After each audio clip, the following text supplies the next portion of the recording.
నమస్కారం city news కి స్వాగతం. రాష్ట్ర విభజన జరిగి 10 ఏళ్లు పూర్తి అవుతున్న ఆంధ్రప్రదేశ్లో అభివృద్ధి శూన్యమని సిపిఎం కార్యదర్శి శ్రీనివాసరావు విమర్శించారు. విజయవాడలో శ్రీనివాసరావు మీడియాతో మాట్లాడారు. విభజన హామీలను కేంద్రం నుంచి రాబట్టుకోవడంలో చంద్రబాబు, వైఎస్ జగన్ పూర్తిగా విఫలమయ్యారని ధ్వజమెత్తారు. 596 జీవోను రద్దు చేసి అసైన్డ్ భూములను అసలైన లబ్దిదారులకు అందించాలని శ్రీనివాసరావు డిమాండ్ చేశారు. బెట్టింగ్ల కోసం ఎగ్జిట్ పోల్స్ విడుదలైనట్లుగా ఉందని వ్యాఖ్యానించారు. తెలుగుదేశం ఎన్నికలకు ముందు 2019 ఎన్నికలకు ముందు ప్రత్యేక హోదా సాధించిందాకా విశ్రమించను అని ఆయన చెప్పాడు. 25కి 25 పార్లమెంటు సీట్లు గెలిపిస్తే ప్రత్యేక హోదా తీసుకొచ్చేస్తాను ఢిల్లీ నుంచి నేనని చెప్పి జగన్మోహన్ రెడ్డి చెప్పాడు. వీళ్ళిద్దరూ మాటలు కోతలుగానే మిగిలిపోయినాయి. ఇక్కడ రాష్ట్రంలో తన్నుకోవటానికి, తిట్టుకోవటానికి, రాళ్ళు వేసుకోవటానికి చూపినంత ప్రతాపం ఢిల్లీ నుంచి మనకు జరిగిన అన్యాయం మీద చూపకపోవటం ఈరోజు మన రాష్ట్రానికి ఒక శాపంగా మారింది. ఈ ఎగ్జిట్ పోల్స్ అనేవి ఈరోజు నిజంగా రియాలిటీని ప్రతిబింబిస్తున్నాయా లేదా అందరికి అనుమానం. ఎందుకంటే ఒక్కొక్క ఎగ్జిట్ పోల్ ఒక్కో రకంగా ఉంది. అసలు బెట్టింగుల కోసంగా ఎగ్జిట్ పోల్స్గా అయిపోయింది. ఇప్పుడు ఈ 4 రోజుల్లో షేర్ మార్కెట్ పెరుగుద్ది, కొంతమందికి లక్షల కోట్లు చేరిపోతాయి కొంతమంది చేతులకి. అట్లాగే బెట్టింగ్లో కూడా కొన్ని లక్షల కోట్లు చేతులు మారిపోతాయి. పాతకుంటూరులోని అంకమ్మ తల్లి దేవాలయంలో ఎన్డీఏ కూటమి అభ్యర్థులు విజయం సాధించాలని కోరుతూ ఐలా శ్రీనివాస్ ఆధ్వర్యంలో ప్రత్యేక పూజలు జరిగాయి. టీడీపీ కార్పొరేటర్ అశోక్, సురేష్, మాదాసు శేఖర్ తదితరులు ఈ కార్యక్రమంలో పాల్గొన్నారు.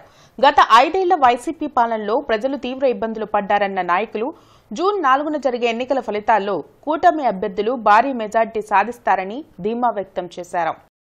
ఈ రావణ కష్టం నుంచి బయటపడే రోజు చాలా దగ్గరలో ఉందని చెప్పి ఈరోజు విద్యార్థులు చదువుకున్న ఉపాధి లేక పక్క రాష్ట్రాలు పారిపోయారు. పక్క రాష్ట్రాలు వెళ్ళి ఈరోజు తల్లిదండ్రులకు దూరంగా ఉంటే ఒక్క అభివృద్ధి పని లేకుండా ఇక్కడ ఒక్క కంపెనీ లేకుండా ఈ రాష్ట్ర ముఖ్యమంత్రి మద్యం మీద రేట్లు పెంచి ఈరోజు ఈ యువతను మొత్తాన్ని నాశనం చేసి, గంజాయి అలవాటు చేసి నాశనం చేసి ఈ రాష్ట్రాన్ని అతలాకుతలం చేసిన ఈ జగన్మోహన్ రెడ్డిని పారదోలే రోజులు చాలా దగ్గరలో ఉన్నాయని చెప్పి కోరుకుంటున్నాం. రాష్ట్ర ప్రజలకు పట్టిన దరిద్రం పోయి చంద్రబాబు నాయుడు గారు వస్తే పరిశ్రమలు వస్తాయి, విద్యా సంస్థలు వస్తాయి, రాష్ట్రం బాగుపడిద్దని రాష్ట్ర ప్రజలు అందరూ ఎదురు చూస్తున్నారు. గత 5 సంవత్సరాల్లో వాళ్ళు పోయినసారి ఓటేసినందుకు ప్రజలు చాలా బాధపడుతూ ఉన్నారు. ఈసారి అందరూ రాష్ట్ర ప్రజలు ఎక్కడెక్కడ విదేశాల నుంచి, హైదరాబాద్ నుంచి, అన్ని రాష్ట్రాల నుంచి తరలి వచ్చి చంద్రబాబు నాయుడు గారు ముఖ్యమంత్రి చేయాలని ప్రజలందరూ కోరుకున్నారు. కాబట్టి చంద్రబాబు నాయుడు గారు రావాలి, రాష్ట్రం బాగుపడాలి. ఇక్కడ నసీర్ అన్న గారు భారీ ఆధిక్యతతో గెలవబోతూ ఉన్నారు. పెమ్మసాని గారు కానీ, గల్లామాధవ్ గారు.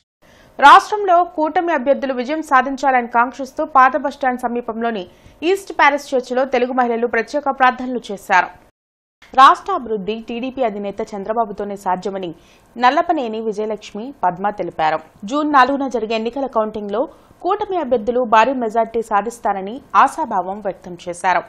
తెలుగుదేశం పార్టీ గెలవాలని, చంద్రబాబు నాయుడు గారు సీఎం కావాలని, మొహమ్మద్ నజీర్ గారు ఎమ్మెల్యే గారు కావాలని, పెమ్మసాని చంద్రశేఖర్ గారు ఎంపీ గారు కావాలని, గల్లా మాధవి గారు ఎమ్మెల్యేగా గెలవాలని, మరి ఆంధ్రప్రదేశ్ మొత్తం కూడా తెలుగుదేశం గెలవాలని చర్చిలు ప్రార్థన చేయించామండి.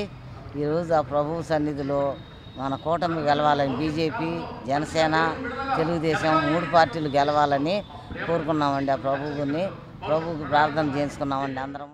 బీజేపీ, జనసేన, టీడీపీ మహాకూటమి గెలవాలని చెప్పి నారా చంద్రబాబు నాయుడు గారు ముఖ్యమంత్రి, మా తూర్పు నియోజకవర్గం నజీర్ అహ్మద్ గారు, ఎంపీ చంద్రశేఖర్ గారు, గల్లా మాధవి గారు అఖండ మెజార్టీతో తెలుగుదేశం పార్టీ ఫామ్ చేయాలని, గవర్నమెంట్ ఫామ్ చేయాలని మేము తెలుగు మహిళలం, వేరే మహిళలం, బీజేపీ మహిళలం పూజలు నిర్వహిస్తున్నాము. ఓట్ల లెక్కింపుకు ముందు, లెక్కింపు రోజు, ఆ తర్వాత అత్యంత శ్రద్ధతో శాంతి భద్రతలను పరిరక్షించడం ఆవశ్యమని రాష్ట్ర ఎన్నికల ప్రధానాధికారి ముఖేష్ కుమార్ మీనా పేర్కొన్నారు. ఈ మేరకు అన్ని జిల్లాల ఎన్నికల అధికారులు, ఎస్పీలు, సిపిలకు ఆయన లేఖ రాశారు.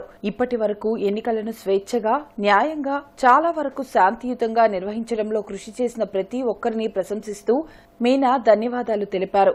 ఆ లేఖలో ఎన్నికల ప్రక్రియ ఓట్ల లెక్కింపు అనే క్లిష్టమైన దశకు చేరుకుందన్నారు.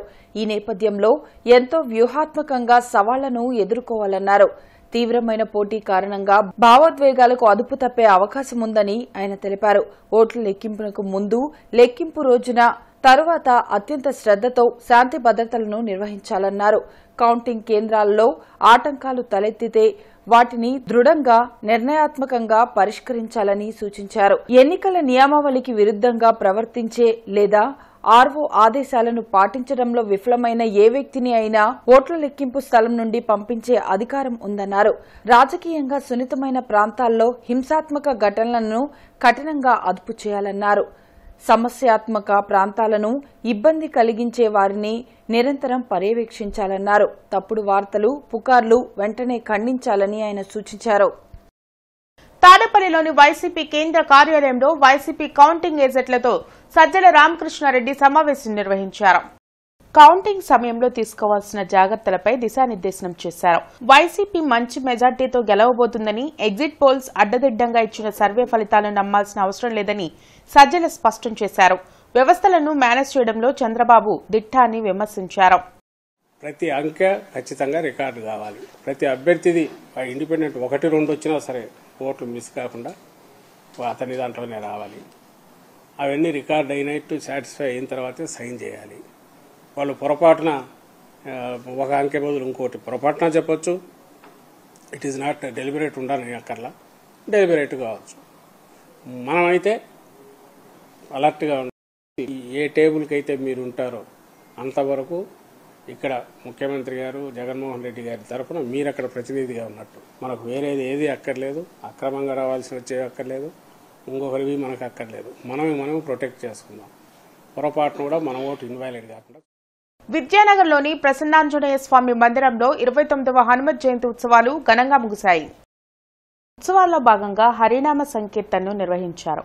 భక్తులు విశేషంగా ఈ భజనలో పాల్గొన్నారు. ఈ కార్యక్రమంలో ప్రసన్నాంజనేయ స్వామి సేవా సమితి ప్రతినిధి కొల్లి అనిల్ కుమార్ తదితరులు పాల్గొన్నారు.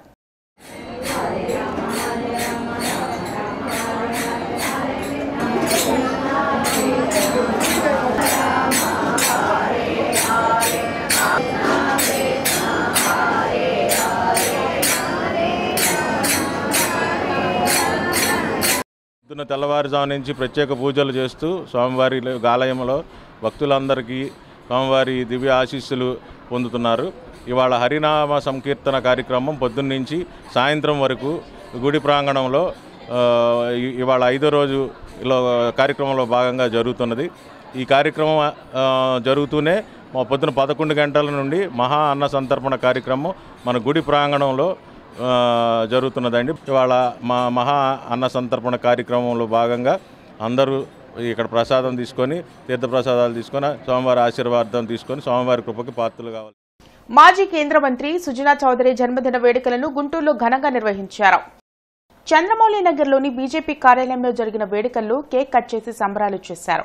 టీడీపీ నేతలు రామాంజనేయులు, రాయపాటి శ్రీనివాస్, కనపర్తి శ్రీనివాస్తో పాటు బీజేపీ నాయకులు రామకృష్ణ, కొక్కెర శ్రీనివాస్, దర్శనపు శ్రీనివాస్ తదితరులు పాల్గొన్నారు. విభజనతో నష్టపోయిన ఏపీకి కేంద్రం ఇచ్చిన హామీలను రాబట్టడంలో సుజనా చౌదరి కీలక పాత్ర పోషించారని గుర్తు చేశారు. మనందరికీ తెలుసు సుజనా చౌదరి గారు గతంలో కేంద్ర మంత్రిగా ఉన్నప్పుడు కానివ్వండి, తర్వాత భారతీయ జనతా పార్టీలో చేరిన ఏదైతే ఈ అమరావతి రాజధాని కాదు అని ఈ జగన్మోహన్ రెడ్డి గారు ప్రకటిస్తే దానికోసం ఆయన పడ్డ ప్రయాస, వారు ప్రతినిత్యం ఆంధ్రప్రదేశ్ యొక్క అభివృద్ధి కోసం కృషి చేశారు. వారు ఎక్కడున్నా కూడా ఆంధ్రప్రదేశ్ అభివృద్ధి కాంక్షించారు.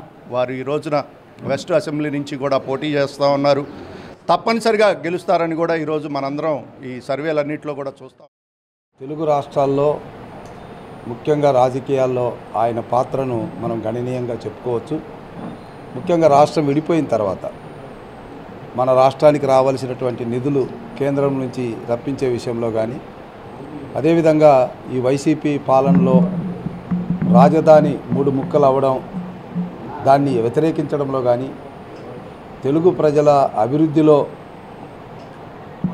ఏ రకంగా ఏ శక్తులు ఎదుర్కొన్నా లేదా వ్యతిరేకంగా పనిచేసినా వాటిని ఎదుర్కోవడానికి వీరోచితంగా పోరాడినటువంటి ఒక యోధుడిగా మనం సుజనా చౌదరిని చెప్పుకోవచ్చు. అరండల్పేటలోని అవగాహన కార్యాలయంలో ఆరోగ్య సభ జరిగింది. యోగా, ధ్యానం ద్వారా ఆరోగ్యం అనే అంశంపై యోగా గురువులు సలహాలు, సూచనలు అందించారు. ప్రతిరోజు ప్రాణాయామం, యోగా ద్వారా అనారోగ్యాలు దరిచేరవని యోగా గురువులు ఆళ్ల రాజేశ్వరరావు, మల్లికార్జునరావు, సాంబశివరావు రెడ్డి, సాంబశివరావు తెలిపారు. బ్రాహ్మిన్స్ ఏ వ్యాయామం చేయరు, చాలా ఆరోగ్యంగా గుండ్రంగా ఉంటారు. హెల్దీగా ఉండాలి. ఎందుకంటే ప్రతిరోజు మంత్రోచ్చరణ అంత వేగంగా జరుగుతుంటుంది, నాడీ మండలం అంత యాక్టివేట్ అవుతుంది, నోటికి మంచి వ్యాయామం జరుగుతుంది. అందుకని సంస్కృత పురాణాలు పలికే వాళ్ళకి, భగవద్గీత శ్లోకాలు చదివే వాళ్ళకి, పతంజలి యోగ సూత్రాలు చదివే వాళ్ళకి మతి మరుపు ఉండదు, వృద్ధాప్యం రాదు. నోరు చాలా పెద్దవాళ్ళు సంతకం పెట్టడం చేయి తడబడి, రిటైర్మెంట్ తర్వాత బ్యాంకులో మీ సంతకం అడుగుతారు, మాట తడబడుతూ ఉంటుంది. ఈ పదాలు పలకడం వల్ల మీ బ్రెయిన్ ఎప్పుడు యాక్టివ్ లో ఉంటుంది. పర్టికులర్ వేమన పద్యాలు కానీ సాంస్క్రిట్ వచ్చిన పలకండి, నాలుగు చాలా పిల్లవాడి నాలుగు పలసగా ఉంటుంది. అమ్మఒడి చారిటబుల్ ట్రస్ట్ ఆధ్వర్యంలో వృద్ధులకు పేదలకు దుప్పట్లు అల్పాహారం పంపిణీ చేశారు. ఈ కార్యక్రమం రంగిశెట్టి భాస్కర్ రావు సహాయ సహకారంతో జరిగింది. ఈ కార్యక్రమంలో రంగిశెట్టి భాస్కర్ రావు స్నేహితుడు తుమ్మమూడి భారత్ రెడ్డి పుట్టినరోజు సందర్భంగా చేసినట్లుగా ట్రస్ట్ చైర్మన్ అల్లాడి శ్రీనివాసరావు తెలిపారు.